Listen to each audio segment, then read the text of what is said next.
Hello, I'm here to walk you through how to save messages on Google Meet. Now the first thing you're going to do is open up the app. The next thing you're going to do is click on the three lines at the top left corner. It opens up three options, so we click on the settings option.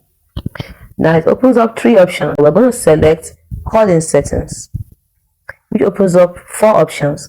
Now we want to save our messages, so we click on message settings.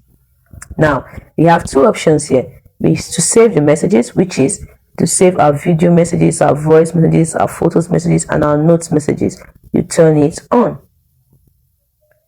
Now if you do not want to save your video messages, your voice messages, photos, and notes messages that you got on in Meet, then you can simply turn it off.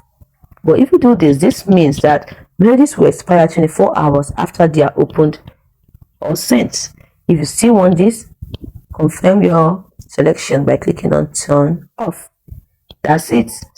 I hope you found this video helpful. If you did, please click on the like button and subscribe to this channel for more helpful tips like this.